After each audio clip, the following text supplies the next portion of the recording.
Bem, galera, beleza? Meu nome é Rafael e hoje eu vou mostrar aqui para vocês como fazer água sanitária em casa usando sal de cozinha. A gente vai fazer um processo chamado eletrólise aquosa, a eletrólise do cloreto de sódio. Bem, para chegar a esse experimento, eu pesquisei bastante sobre o processo de fabricação industrial da água sanitária e descobri assim que não tem segredo nenhum, é um processo simples. Então aqui ó, a gente vai usar sal de cozinha, água gelada, um copo de vidro, um eletrodo de grafite que eu tirei de uma escova de motor elétrico. Esse isolamento aqui é de silicone, é para o fio de cobre não entrar em contato com a solução. E um outro eletrodo de aço inox, que é um cabo de garfo. A gente vai usar também uma fonte de notebook de 19 volts. Primeiro eu vou fazer uma solução aqui do sal de cozinha na água fria.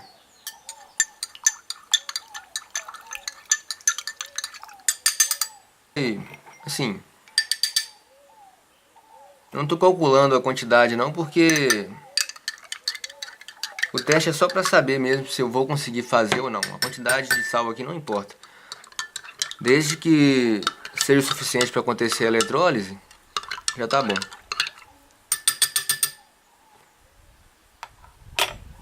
Agora eu vou conectar, vou mergulhar aqui os eletrodos na solução. Lembrando que os eletrodos estão ligados aqui na fonte do notebook. O eletrodo de grafite, que é a escova de motor elétrico, eu conectei aqui no polo positivo da fonte. E o eletrodo de aço inox, eu conectei no polo negativo da fonte. No eletrodo de aço inox, vai acontecer a redução dos hidrogênios da água para H2. O hidrogênio está em inox mais 1, vai para inox 0. E no eletrodo de grafite, vai acontecer a oxidação do cloro, que está na forma de cloreto, e ele vai para cloro 0 na forma de gás cloro.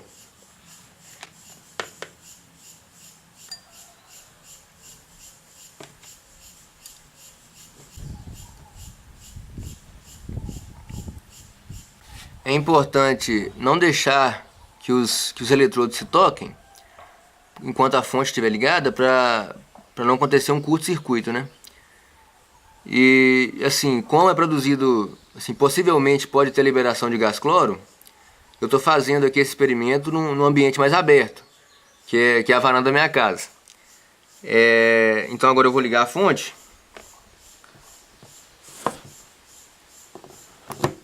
Instantaneamente já dá para notar a formação de muitas bolhas. Aqui no eletrodo de aço inox dá para perceber a formação de gás hidrogênio.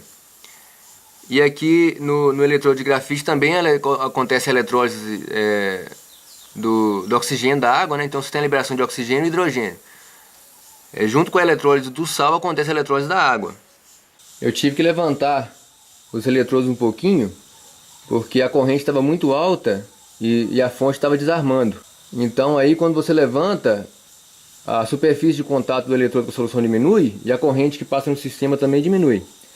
E depois a gente faz o teste para ver se a gente conseguiu água sanitária ou não. Eu já consegui sentir um cheiro muito forte de cloro aqui, né? Aquele cheiro quando a gente abre a água sanitária. E aparentemente está dando certo.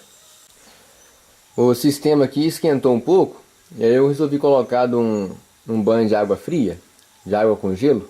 E também aconteceu aqui a formação de um precipitado escuro, que provavelmente são os óxidos do eletrodo de aço inox. Apesar de ser inoxidável, ele não é muito estável e oxida. Também o grafite ele desmancha com o decorrer da eletrólise. Antes eu tinha usado eletrodo de grafite de lápis. Ele desmanchou muito rápido e eu não consegui ficar ligado nem por 10 minutos esse sistema. Agora, com a escova de motor elétrico, parece que o grafite ele é mais puro, então a gente consegue manter um tempo maior. mas ainda assim ele desmancha e a solução fica escura. E assim, esse processo, ele é bom para aprender. Assim, a conclusão que eu posso tirar.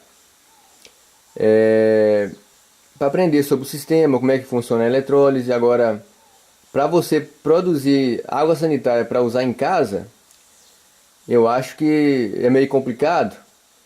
É melhor largar de ser pão duro e comprar uma água sanitária logo.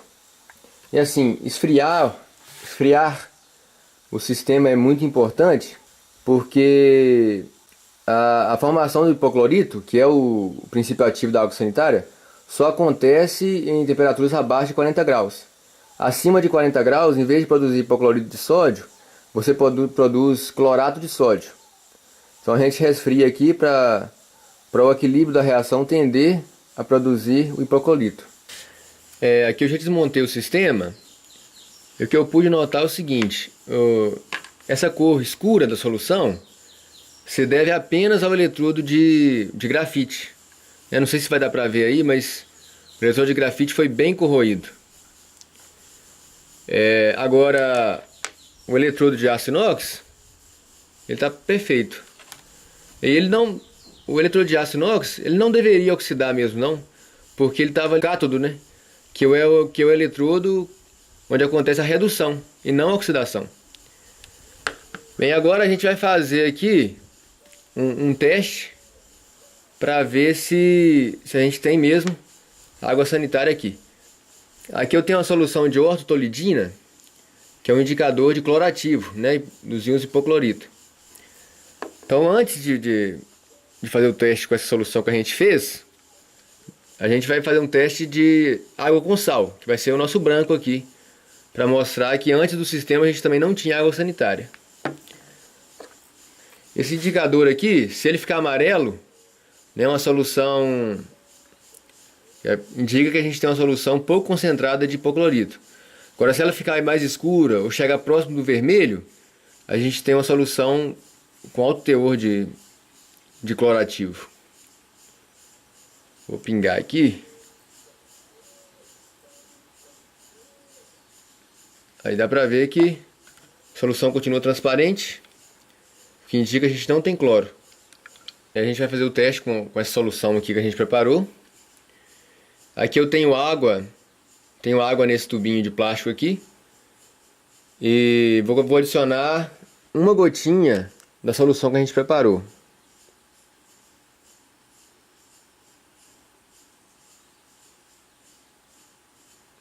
Uma gota já é o suficiente, porque aqui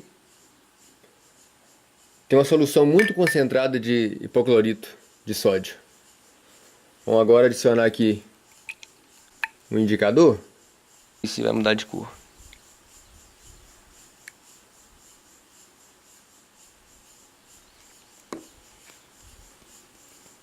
Dá pra ver aí, né, que só uma gotinha da solução deixou uma cor bem escura, né? O que indica uma concentração muito alta de hipoclorito.